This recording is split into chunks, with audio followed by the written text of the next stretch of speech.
안녕하십니까. 중앙신장 세마동의 지역구를 둔 더불어민주당 송진영 의원입니다. 먼저 본 의원에게 7분 발언을 할 수 있도록 기회를 주신 의장님을 비롯한 동료 의원 여러분들께 감사드립니다.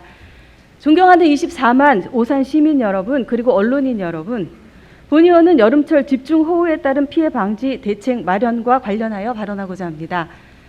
오산을 비롯한 중부지방에 8월 8일부터 시작된 집중호우는 대한민국 115년 기상관측사상 최악의 폭우를 기록하였고, 오산시에는 4일간 370mm가 넘게 내렸으며, 오산시를 관통하는 오산천의 수위는 위험 수위를 넘는 최고 4.79m까지 상승하는 등 범람의 우려가 있었습니다.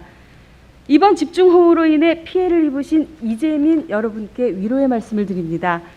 또한 집중호우로 인한 피해를 막고자 도로와 하천을 통제하는 등 불철주야 24시간 비상근무로 시민의 안전을 위해 노력해 주신 관계 공무원 여러분의 노고에도 감사를 드립니다. 여러분들도 언론 매체를 통해 인지하고 계시겠지만, 이번 집중호우로 인해 서울 신림동 반지하 주택에 거주하는 일가족이 급격히 불어난 빗물에 빠져나오지 못하고 숨지는 안타까운 사고가 발생했습니다. 근본호우로 오산시에는 다행히 인명피해는 없었지만, 주택이 침수되어 낯선 곳에서 생활하고 계신 이재민 분들이 8가구 14분이 계십니다.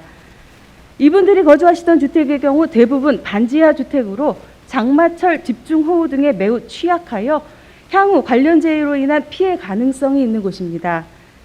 제가 이번에 말씀드리고자 하는 사항은 저지대 침수 가구에 대한 근본적인 대책과 더불어 서울시에서 발생한 것과 같은 안타까운 인명피해가 발생하지 않도록 조치가 필요하다는 것입니다. 반지하라는 것은 무엇을 의미하는 걸까요? 먼저 이는 건축법 제2조 제1항 제5호에 따라 지하층을 거실로 사용하는 주택을 뜻합니다. 국회 입법조사처의 2020년 3월 연구보고서 반지하 주거 현황과 시사점의 내용을 살펴보면 집중호우 시 침수 피해에 대한 위험을 가장 먼저 언급하고 있으며, 여기에서 알 수 있는 사항은 반지하 주택의 특성은 근본과 같은 집중호우 시 침수에 취약할 수밖에 없다는 것입니다. 반지하에는 저소득계층 및 청년 가구 등 주거 취약계층이 주로 거주합니다. 이는 결과적으로 반지하 거주 가구의 수혜를 막기 위해서는 주거 취약계층에 대한 지원이 필요하다는 것을 방증한다고 할 수 있습니다.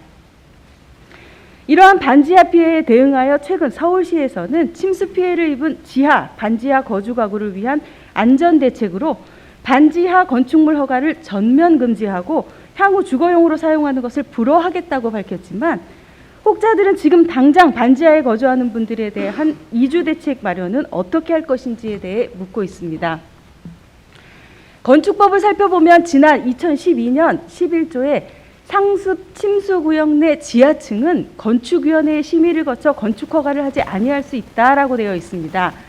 이는 의무 규정이 아닌 임의 규정으로서 실제로 2012년 법 개정 이후로도 4만 호 이상에 해당하는 반지하 주택이 건설되었습니다. 2020년 경기연구원에서 발간한 반지하의 거주환경 개선 방안 관련 연구에 따르면 법조항 개정을 주택의 거실은 건축법 제2조 제1항 제5호에 따른 지하층에 건설하여서는 아니 된다. 다만 시장 군수가 주거 환경이나 안전에 지장이 없다고 인정하는 경우에는 그러지 아니하다와 같이 변경이 필요하다는 개선 방안을 제시하고 있습니다. 반지하에 거주하고 싶어 하는 사람은 없을 것입니다. 임대료가 저렴하기 때문에 거주하는 것입니다. 그렇다면 그분들이 거주할 수 있는 임대료가 저렴한 주택을 공급해야 한다는 결론이 도출됩니다. 당장 할 수 없다면 우선 인명피해를 줄일 수 있는 대책을 먼저 세우고 중장기적으로 저렴한 임대료의 주택을 공급하는 방법을 생각해야 합니다.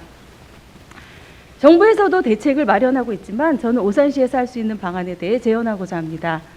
위 경기연구원 연구보고서에 따르면 2020년 현재 오산시 반지하 가구는 207가구로 집계되고 있으며, 저는 이 207가구에 대한 전수조사 등 분석이 필요하다고 생각합니다. 침수 위험 지역에 위치한 가구의 노후도, 구조, 경사지 등의 현황과 피해 발생 시 대피가 가능한지 등 세부적인 분석을 마련하여 만일의 사태에 대비해야 한다는 것입니다.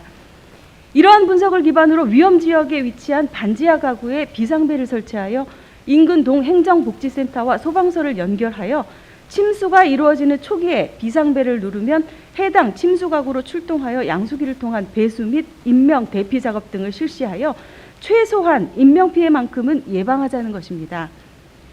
장기적으로는 반지하 거주자에 대한 주거 이전을 지원하여 반지하 주택의 사용을 최종적으로 금지하도록 하는 것도 필요합니다. 이를 위해서는 저렴한 임대료로 입주할 수 있는 임대주택 사업을 확대해야 할 것입니다. 이 모든 것을 한 번에 할 수는 없습니다. 차근차근 할 수 있는 것부터 하나씩 계획하고 실천해 간다면 시민의 소중한 생명과 재산을 안전하게 보호할 수 있을 것입니다. 우리는 지구온난화와 함께 계속된 예측하기 어려운 기후 변화 속에 살아가고 있습니다.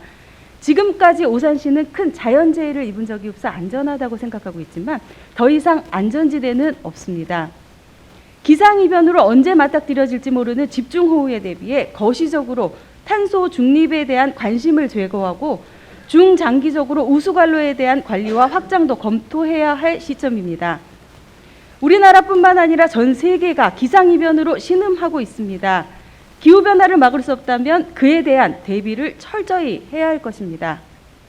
오산시도 향후 더 많은 양의 집중호우로 인한 피해가 발생할 수 있기에 사전에 침수 위험지역 분석과 대책을 세워 시민 모두가 행복하고 안전하게 살 수 있는 도시를 만들어야 할 것입니다. 경청해 주셔서 감사합니다.